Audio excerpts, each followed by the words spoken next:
Sebelum memulai pembelajaran kita pada hari ini, maka ini kita berdoa. Berdoa menurut agama dan kepercayaan masing-masing. Berdoa dimulai.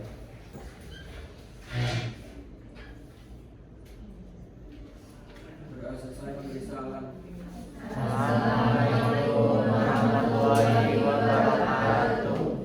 Waalaikumsalam warahmatullahi wabarakatuh. Terima kasih anak-anak semua. Gimana kabarnya? Apakah baik? Baik, Bu. Oke, di sini apakah ada yang belum sarapan?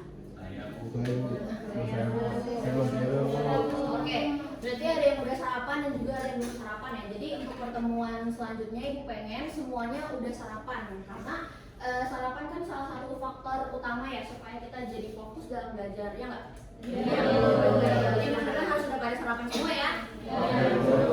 Oke, nah jadi sebelum materinya kita mulai, Ibu pengen menjelaskan sedikit mekanisme dari pembelajaran kita. Jadi Ibu pengen setelah materinya kita mulai, Ibu mulai jelaskan, kalian semua pada fokus ke depan, jangan ada yang ngobrol dan jangan juga ada yang ngajak teman yang ngobrol. Nanti kalian akan diberikan waktu sama Ibu untuk menjelaskan apapun yang ingin kalian misalkan tanyakan atau kalian punya pandangan lain dari materi tersebut.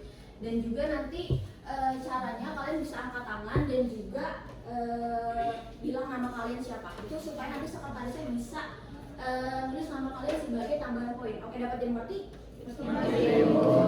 Oke. Nah, sebelum kita masuk ke materinya, anak-anak di sini masih ada yang ingat gak? Minggu pertemuan kemarin kita ngebahas tentang apa? Ya, lihat. Oke, benar apa salah? Benar ya. Minggu kemarin kita menjelaskan mengenai permasalahan sosial. Nah, sebelum Ibu jelaskan nih keterkaitan antara permasalahan sosial dan juga materi yang akan Ibu jelaskan hari ini, sekarang Ibu mau bertanya, kalian semua di sini sama atau beda? Beda apa sama? Beda. Oke, beda ya. Oke, di sini Ibu bertanya, yang dari suku Sunda coba ada angkat tangan? Ayo. Oke, yang dari suku Jawa angkat tangan? Oke, yang dari suku Batak coba angkat tangan? Oke, ada Dedi ya. Nah, sekarang coba yang dari agama Islam angkat tangan? Oke, yang dari agama Kristen angkat tangan? Oke, dari agama yang di luar kedua itu angkat tangan? Oke, nggak ada. Nah, oke anak-anak. Setelah itu kita tahu kan, berarti tandanya kalian ini beda-beda kan? Mulai dari agama, suku, kalian tuh berbeda-beda, nggak sama. Tapi walaupun sekarang kita tahu nih pada faktanya kalian tuh berbeda-beda, tapi apakah kalian sama-sama di sini punya hak untuk datang duduk belajar di sini dan dapat ilmu dari ini? Punya hak nggak? Punya. Berarti tandanya kalian ini apa? Punya kesetaraan nggak? Punya. Nah, itu yang akan hari ini kita pelajari. Jadi kita akan mempelajari mengenai konsep dasar kesetaraan dan juga perbedaan. Tapi sebelum masuk, Ibu kaitkan lagi sama permasalahan sosial. Materi pertemuan, materi minggu lalu ya. Jadi kenapa sih permasalahan sosial kok nyambung Bu sama konsep dasar kesetaraan dan perbedaan? Tentunya karena permasalahan sosial kan itu nggak semena-mena muncul gitu aja kan. Itu pasti ada konfliknya kan. Nah, konflik itu anak-anak sering sekali muncul karena faktor utamanya itu adalah perbedaan. Karena adanya perbedaan apa sih? Kayak pandangan ya enggak. Kalau misalkan berantem nih orang karena pemikiran berbeda, misalkan Dimas maunya untuk pembelajaran hari ini di 107 aja karena gampang, gak usah naik-naik ke kelas, gak usah naik-naik ke atas. Tapi misalkan JJ maunya kita di 408 hari ini karena lebih luas, lebih dingin. Nah, karena adanya konflik tersebut, karena adanya perbedaan pendapat tersebut, perbedaan pemikiran tersebut, mereka berdua jadi berantem nih. Nah, jadi itu muncul konflik ya kan? Nah, makanya karena konflik karena ada perbedaan tersebut di mana orang-orang tuh nggak bisa respect sama perbedaan masing-masing, diskriminasi. Nah, makanya kenapa bisa muncul permasalahan sosial tersebut. Nah, oke anak-anak, sebelum masuk ke definisinya, tujuan pembelajaran hari ini itu Ibu ingin kalian dapat memahami pengertian kesetaraan dan perbedaan sosial, lalu kalian dapat mengidentifikasi bentuk-bentuk perbedaan dalam kehidupan masyarakat, menjelaskan konsep-konsep kesetaraan dalam kehidupan sosial, menganalisis dampak positif dan negatif dari sikap menghadapi perbedaan dan menerapkan kesetaraan. Lalu terakhir, kalian dapat menunjukkan sikap toleransi dan saling menghargai dalam kehidupan sehari-hari. Nah, oke. Apa yang kalian kalian pikirkan tentang gambar-gambar di bawah ini. Jadi di sini ada dua gambar, gambar nomor 1 dan gambar nomor 2. Dan ibu di sini minta dua volunteer orang. Siapa yang bisa jawab, Bu, nomor 1 gambarnya tentang ini, Bu nomor 2 tentang ini. Ada yang mau volunteer jawab? Ayo, Bu. Oke, Sina, silakan. Saya mau menjawab gambar 1. Oke. Kalau menurut saya gambar 1 itu disebut perbedaan karena terlihat di situ ada masyarakat yang warna kulitnya berbeda-beda, agamanya juga berbeda, terus profesinya juga berbeda, bahkan kondisi fisiknya pun berbeda. Oke, terima kasih China. Boleh aplaus untuk China. Oke, sekarang gambar yang nomor 2. Ada yang mau volunteer jawab nomor 2 tentang apa? Oke, Dimas silakan. Kalau dari gambar kedua saya melihatnya itu kayak kesetaraan gitu Bu, karena kelihatan dari situ walaupun dari itu kan berbagai latar belakang ya kayaknya yang berbeda-beda gitu, tapi kedudukan mereka tuh tetap sama dan juga seimbang. Oke, betul. Aplaus untuk Dimas teman-teman. Jadi benar ya, untuk kedua gambar di bawah ini yang pertama itu adalah tentang perbedaan, di mana yang namanya di masyarakat dalam skala besar ini kita tuh pasti menemukan perbedaan. Mau kalian gak suka, mau kalian suka, dimanapun dimanapun kalian pergi, sampai nanti kalian sudah lulus dari sekolah ini, terus kalian nanti lanjut kuliah ataupun kerja, perbedaan itu nggak akan jauh-jauh dari kalian, karena kalian hidup dalam sosial masyarakat, jadi kalian pasti akan terus ketemu sampai pada perbedaan. Lalu yang kedua itu kesetaraan, itu menunjukkan bahwa mereka nih dalam latar belakang yang berbeda, mau itu petani, mau itu disabilitas dan lain sebagainya, mereka tuh tetap setara, iya kan? Timbangannya nggak ada yang berat sebelah kan? Kayak gitu. Dan orang-orang di bawah itu artinya apa sih Bu? Nah, orang-orang di bawah ini artinya kelompok-kelompok sosial, itu mau yang di atas mau yang di bawah itu sebenarnya sama aja, nggak ada yang lebih tinggi dan juga nggak ada yang lebih rendah, karena yang tadi gue bilang mereka semua Nah, oke. Sekarang kita masuk ke tentang kesetaraan. Sebelumnya ada yang tahu nggak Surjono Sukanto itu siapa? Oke, betul ya. Jadi beliau ini adalah sosiolog dan juga ahli hukum asal Indonesia. Nah, beliau ini tuh dikenal memang mengajarnya itu sangat sistematis sehingga mahasiswa-mahasiswa tersebut tuh gampang gitu, mudah belajar dengan beliau. Nah, kata beliau ini, kesetaraan itu merupakan sikap memperlakukan setiap orang secara adil tanpa membedakan status sosial, suku, agama maupun gender. Benar apa benar? Benar ya, benar ya. Jadi kita harus mengetahui tentang kesetaraan tersebut, kita harus menerapkan kesetaraan tersebut. Karena kita udah jelas nih, kalau misalnya kita mau ngomongin status sosial, di sini ada nggak yang punya teman, misalkan temannya itu influencer? Nggak ada. Oke, tapi kalian tahu kan ada influencer yang umurnya masih sama nih sama kalian, ya kan? Masih SMA udah jadi influencer. Nah, walaupun mungkin kita bisa lihat status sosial dia udah tinggi, oh influencer nih followersnya banyak, terus engagementnya naik, dia bikin satu video aja bisa dibayar lebih gitu kan, bisa digaji. Nah, tapi maupun dia status sosial kita lihat ini sebagai influencer, mau dia suku dari suku mana, mau dari agama mana, dan maupun dari gender perempuan ataupun laki-laki, itu nggak penting. Dalam kemasyarakatan kalian tuh harus setara, nggak boleh karena mentang-mentang kalian dari status sosial yang mana kalian bisa mendiskriminasi orang lain. Nah, sekarang kita masuk ke kategori kesetaraan. Yang pertama ada kesetaraan hukum. Nah, kesetaraan hukum itu apa sih? Ya tentunya kalau misalkan orang-orang seperti kita itu membuat kesalahan, itu kita tuh harus mendapat hukum yang setara seharusnya, ya kan? Tapi pada faktanya apa di Indonesia? Udah setara atau belum? Belum ya. Ternyata masih ada yang belum setara, karena ada yang dimana mungkin kalau misalkan kalian masih ingat dulu tuh ada nenek-nenek pencuri kayu, tapi dia dihukum berat banget. Sedangkan kalau misalkan pejabat cuma dihukum cuma beberapa tahun aja, bahkan mungkin beberapa bulan atau mungkin sama sekali dari penjara, kita nggak ada tahu ya kan. Nah, itulah kesetaraan hukum yang ternyata belum terrealisasikan di Indonesia.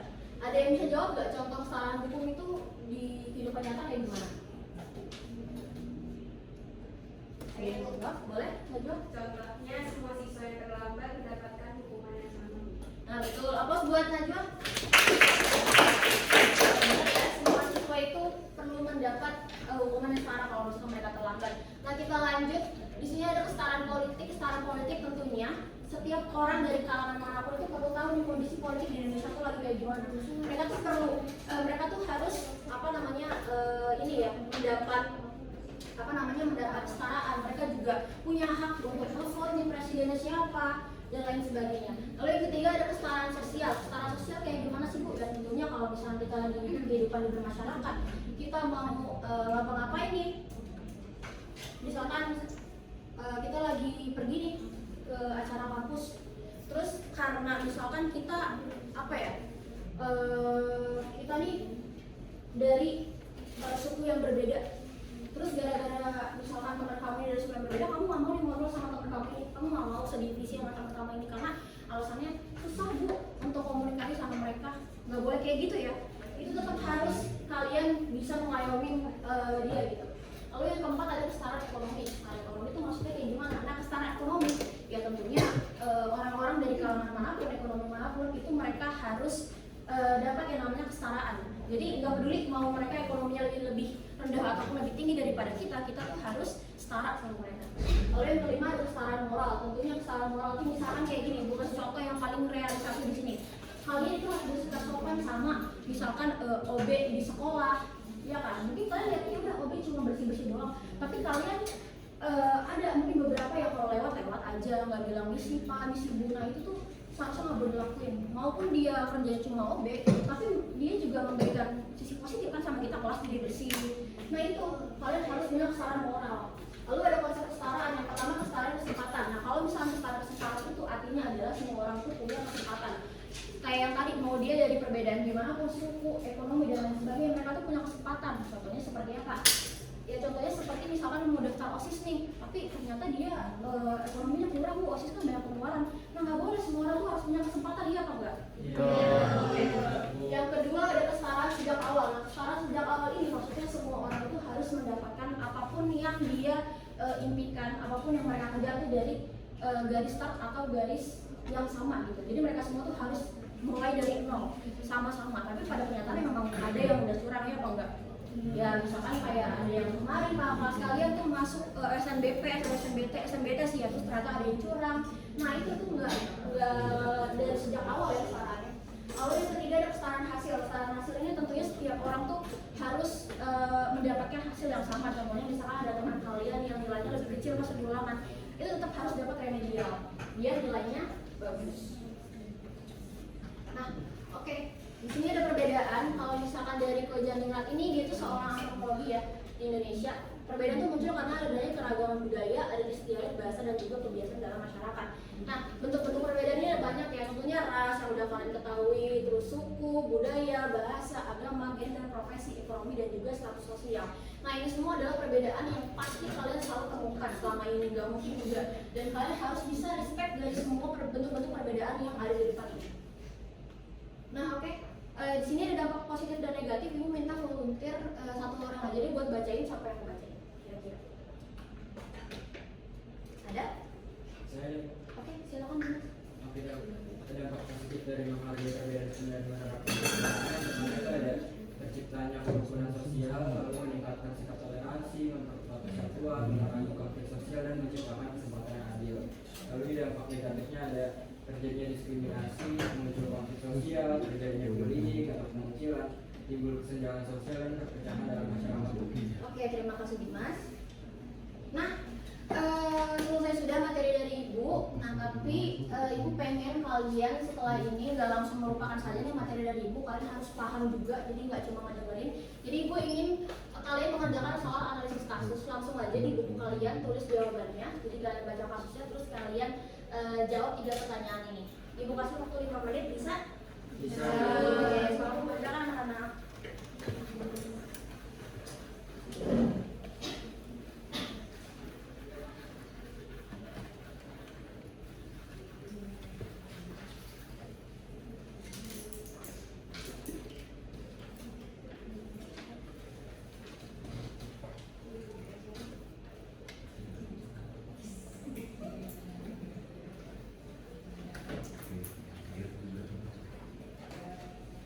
Gue yang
waktu sudah 5 menit ya. Apakah udah selesai anak-anak?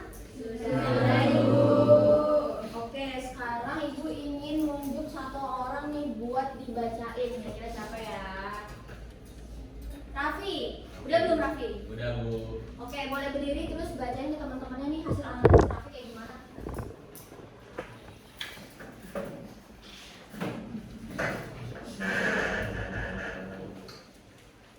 Yang pertama itu kan ada pertanyaannya, ada apakah tindakan tersebut mencerminkan sikap kesetaraan? Menurut saya itu tidak, Bu, karena tindakan tersebut tidak mencerminkan sikap kesetaraan karena membedakan dan menolak teman berdasarkan asal daerahnya.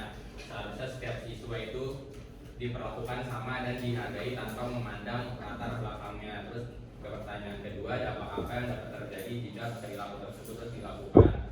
Dampaknya siswa yang dikucilkan dapat merasa sedih, minder, tidak nyaman. Selain itu, hubungan antar siswa jadi kurang harmonis dan dapat menimbulkan konflik dalam kelas. Terus pertanyaan ketiga, bagaimana seharusnya sikap yang benar dalam menghadapi perbedaan di lingkungan sekolah? Sikap yang benar menurut saya adalah menghargai perbedaan, bersikap terbuka dan mau bekerja sama dengan semua teman tanpa membedakan suku, daerah, agama, atau latar belakang lainnya. Oke, terima kasih. Oke, teman-teman boleh kasih tepuk tangan.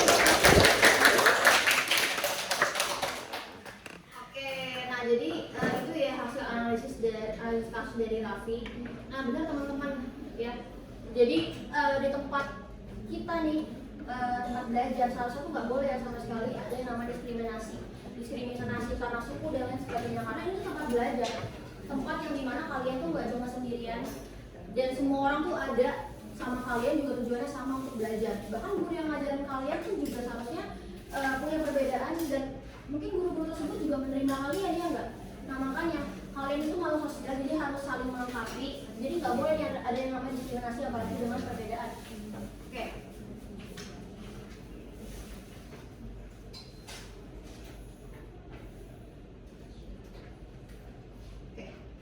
Nah anak-anak, sekarang kita ke refleksi atau kesimpulan apa yang hari ini udah kalian pelajari. Mungkin ada satu orang volunteer yang mau, boleh silakan. Siapa namanya, boleh disebutkan? Misha. Oke, boleh silakan Misha. Oke, nah hari ini saya belajar bahwa setiap orang ini memiliki perbedaan seperti suku, agama, budaya, gender, dan status sosial. Nah, meskipun berbeda, semua orang ini harus dan berhak diperlakukan secara adil dan memiliki kesempatan yang sama. Terus juga saya juga belajar bahwa menghargai perbedaan ini dapat menciptakan kerukunan dan mengurangi konflik dalam masyarakat. Oke, terima kasih Misha. Tepuk tangan dong, teman-teman. Oke, jadi benar ya, Ibu kasih refleksi sedikit lagi. Jadi benar apa kata Misha ya, kalau misalkan kesetaraan dan perbedaan itu sangat penting dan kalian Ibu tekankan lagi bahwa dimanapun kalian berada aja namanya perbedaan itu akan selalu ada. Kalian tuh nggak boleh mendiskriminasi seseorang hanya karena perbedaan, apalagi kalau misalnya perbedaan itu tentang sesuatu yang nggak bisa mereka kontrol, kayak apa ya, suku, agama, terus juga ras. Itu kan mereka yang dari sana udah kayak gitu. Jadi nggak boleh ada perbedaan diskriminasi karena itu. Nah oke anak-anak, sekian materi dari hari ini. Ibu harap kalian bisa menerapkan di kehidupan masing-masing dan nggak lupa. Dan untuk materi selanjutnya itu minggu ke depan tentang prinsip-prinsip penerapan kesamaan ya, kesetaraan ya, prinsip-prinsip penerapan kesetaraan. Jadi ibu pengen kalian baca modulnya supaya minggu depan nanti kita tanya jawab kalian udah paham sebenarnya sedikit-sedikit. Dapat dipahami?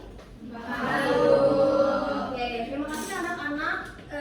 Wassalamualaikum warahmatullahi wabarakatuh.